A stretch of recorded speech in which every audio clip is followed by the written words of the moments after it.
Hi everyone, failing to plan means planning to fail. ये phrase हमने कई बार सुना है। कुछ दिनों पहले 12th के रिजल्ट्स आए और काफ़ी स्टूडेंट ने क्वेरी रेस की कि उन्हें ग्रेजुएशन अब कौन सी फील्ड में करना चाहिए। तो हमने उनसे एक सवाल किया, क्या आपको पता है आपको आपका करियर किस फील्ड में बनाना है? तो जो उन्होंने जवाब दिया वो काफ़ी सरप्राइजिंग था। उन्होंने कहा वो फाइनल ईयर में डिसाइड करेंगे ना कि उन्हें कौन सी फील्ड में करियर बनाना है। तो हमने उनसे वापस एक सवाल किया और वो ये था कि क्या आप कभी ऐसे बस में, ट्रेन में या फ्लाइट में ट्रैवल करते हो जिसमें आपको आपका डेस्टिनेशन नहीं पता है? नहीं ना। फॉर एग्जाम्पल, ये आप हो और वो आपका करियर है जो आपने अभी डिसाइड नहीं किया है और आप ग्रेजुएशन के लिए एडमिशन लेने जा रहे हो। ये आप हो, वो आपका डेस्टिनेशन है जो आपने अभी डिसाइड नहीं किया है और आप वैसे ही आगे बढ़ रहे हो जिंदगी में। तो ये कैसे पॉसिबल है कि आपको आपका डेस्टिनेशन नहीं पता, मतलब आपको आपका करियर नहीं पता और आप एक कोई भी ग्रेजुएशन प्रोग्राम में एडमिशन लेने जा रहे हो? ये तो वैसे ही हुआ कि जैसे आप फ्लाइट में बैठे हैं, आपको पता है कि ये फ्लाइट उड़ने वाला है, लेकिन पता नहीं कि ये फ्लाइट कहाँ लैंड करेगा। वो कहीं भी लैंड नहीं करेगा, वो क्रैश हो जाएगा। इसको कहते हैं करियर क्राइसिस या करियर क्रैश हो जाना।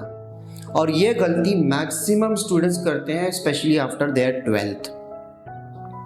तो ये इंपॉर्टेंट है कि आपको आपका डेस्टिनेशन पहले से डिफाइन होना ज़रूरी है कि आपको कहाँ लैंड करना है आपके करियर में। तो करियर अगर डिफाइन करना है तो करियर के दो पार्ट्स होते हैं।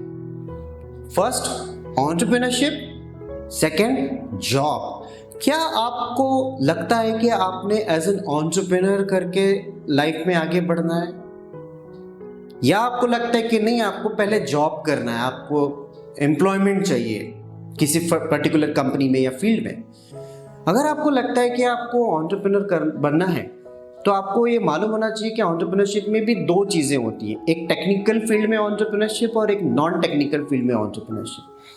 अगर आप टेक्निकल फील्ड में एंटरप्रेन्योरशिप करना चाहते हो तो मतलब ये क्लियर है कि आप मशीन्स में या ऐसी चीज़ों में बिजनेस करोगे जो टेक्निकली इन्वॉल्व है। या आप नॉन टेक्निकल फील्ड में बिजनेस करोगे तो मतलब जैसे ई कॉमर्स का बिजनेस हो गया, या आप छोटे मोटे ग्रोसरी शॉप में हो, या आपका ट्रेडिंग का बिजनेस है जिसमें टेक्निकल पार्ट्स इन्वॉल्व नहीं है। So that is called as non technical entrepreneurship. Entrepreneurship में ये दो भाग हो गए। सेकेंड हो गया जॉब। अगर आपको लगता है कि आप जॉब में जाना चाहते हो तो उसमें भी टेक्निकल जॉब है, नॉन टेक्निकल जॉब है। टेक्निकल जॉब मतलब आप एक कंपनी के अंदर काम कर रहे हो जहाँ पे मैन्युफैक्चरिंग यूनिट है, या आप ऐसी जगह काम कर रहे हो या एक प्लांट में काम कर रहे हो जहाँ पे मशीन्स इन्वॉल्व है, टेक्नोलॉजी इन्वॉल्व है, आपको मशीनों से ज़्यादा डील करते रहना पड़ता है, तो that is called as a technical job. Second is non technical job. Non technical job मतलब आपका banking, finance and insurance sector हो गया, जिसमें आपको बैंकिंग या फाइनेंस से रिलेटेड प्रोजेक्ट्स पे, प्रोडक्ट पे काम करना होता है। जॉब में भी एक और बाइफर्केशन होता है, एक होता है फील्ड वाला जॉब और एक होता है ऑफिस में बैठने वाला जॉब। अगर आप टेक्निकल में जा रहे हैं तो उसमें भी आपको क्लियर बाइफर्केशन मालूम होना चाहिए कि मैं घर पे बैठ के या ऑफिस में बैठ के काम करूंगा या मुझे फील्ड पे जाना पसंद है। जो पर्सनालिटीज इंट्रोवर्ट होती है, जिनको बाहर जाना पसंद नहीं है, लोगों से मिलना पसंद नहीं है, वो यूजुअली ये प्रेफर करते हैं कि हम बस ऑफिस में बैठ के काम करेंगे, हमें फील्ड पे जाना पसंद नहीं है। Same with non technical also. क्या आपको लगता है कि आप लोगों से मिलना जुलना ज़्यादा आपको पसंद है, तो आप एक्सट्रोवर्ट पर्सनैलिटी हो, तो you will have to choose a job जिसमें फील्ड वर्क ज़्यादा हो, लोगों से कम्युनिकेट करना पड़ा आपको, आप लोगों से ज़्यादा मिलते जुलते हो, ट्रैवलिंग इन्वॉल्व है, so that is called as non technical field job. और अगर आप नॉन टेक्निकल इंट्रोवर्ट जॉब में, मतलब ऑफिस में बैठ के काम करना चाहते हो, तो that is also you need to define very clearly. So again career के दो भाग हो गए, एक एंटरप्रेन्योरशिप हो गया और एक हो गया जॉब। फिर सबसे मेजर पोर्शन आता है कि भाई हम आइडेंटिफाई कैसे करें कि हम जॉब में जाना चाहिए या हमने एंटरप्रेन्योरशिप में जाना चाहिए। तो सबसे पहले आप एक काम करिए, आपको एक पेज लेना है और उस पेज में आपको आपकी 15 से लेके 20 स्ट्रेंथ्स लिखनी है। आई रिपीट, 15 से लेके 20 आपको एक पेज में स्ट्रेंथ्स लिखनी है। स्ट्रेंथ्स मतलब आपके अंदर में प्रॉब्लम सॉल्विंग स्किल्स है क्या, क्या आपके अंदर में डिसीजन मेकिंग स्किल्स है क्या, क्या आपके अंदर में क्रिटिकल थिंकिंग स्किल्स है क्या, क्या आप रिस्क ले सकते हैं क्या आपको फाइनेंशियल कैलकुलेशंस मालूम है क्या, and so on and so fourth. Just आप लिखते जाइए कि आपके अंदर में क्या क्या स्ट्रेंथ्स हैं। फिर आप एक पेज लीजिए जिसमें आप अपनी 15 से लेके 20 वीकनेसेस लिखिए। ये वो वीकनेसेस है जिसकी वजह से आपको ग्रेजुएशन में दिक्कत आ सकती है। अपनी 15 से लेके 20 वीकनेस भी आपको एक पेज में लिखना है। एक जगह आपने स्ट्रेंथ लिखा और एक जगह आपने वीकनेस लिखा। अब वो जब आपने स्ट्रेंथ निकाली तो आप एनालाइज करिए कि इनमें से कौन सी स्ट्रेंथ मेरे को कहाँ काम आ सकती है, कौन से ग्रेजुएशन में काम आ सकती है। फॉर एग्जाम्पल, आप के अंदर में न्यूमेरिकल एबिलिटी बहुत अच्छी है, आपके एनालिटिकल स्किल्स अच्छे, आपके अंदर में क्रिटिकल थिंकिंग अच्छी है।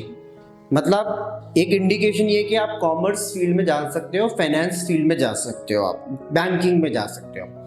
अगर आपको लगता है कि आपकी स्ट्रेंथ में क्रिएटिविटी है, आपके अंदर में इनोवेशन है, आपके अंदर में फोरसाइटनेस है, आप बहुत ज़्यादा इमेजिनेशन रखते हो, तो आपको आर्ट्स फील्ड में जाना चाहिए।